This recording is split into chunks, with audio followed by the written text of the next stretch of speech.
Dans le prochain épisode de Plus belle la vie. Pendant que la police tend un piège à Olivier, Vidal reçoit une visite étonnante.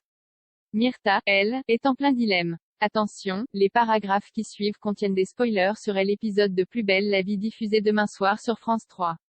Jourdan piège la police. Baptiste annonce à Justine qu'il a parlé avec Emma pour couper totalement les ponts avec elle. Justine est extrêmement touchée par cette preuve d'amour. Au même moment, elle reçoit un message de Jourdan qui laisse entendre qu'elle est prête à passer à l'acte. Justine a enfin l'espoir de pouvoir le prendre en flagrant délit. De son côté, Emma est prise en charge par Gabriel à l'hôpital. Il pense que Baptiste va se rendre compte de son erreur et revenir vers elle, mais Emma n'a plus d'espoir. Face à sa détresse, le médecin la réconforte. Plus tard, Baptiste récupère Mathis chez Thomas et Gabriel. Il est plutôt mécontent d'y croiser Emma et s'intéresse peu à ce qui lui est arrivé.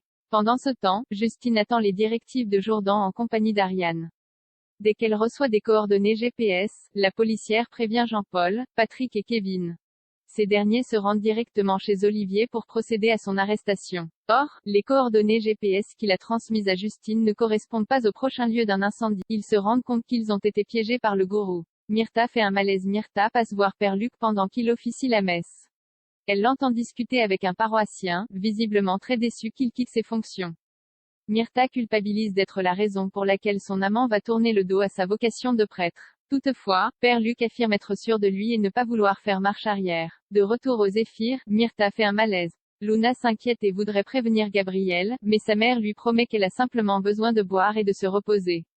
Peu après, Luna se confie à Yolande. Elle ne croit pas du tout que sa mère souffre de la chaleur car elle bénéficie de la climatisation dans sa chambre. Elle ignore la raison de ses malaises mais elle a un mauvais pressentiment.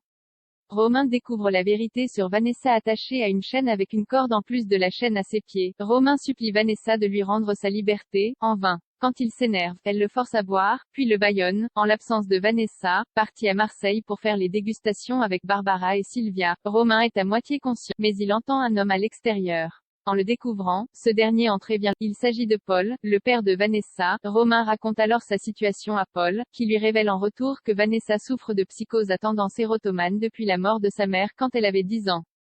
Selon lui, chaque crise se termine par une hospitalisation. De plus, il ignore si Vanessa suit son traitement ou non. Quand Romain veut quitter les lieux, Paul le retient en le persuadant de rester pour aider sa fille. Celle-ci finit par revenir. Elle les aperçoit discuter ensemble par la fenêtre et retourne à son camion pour récupérer un fusil.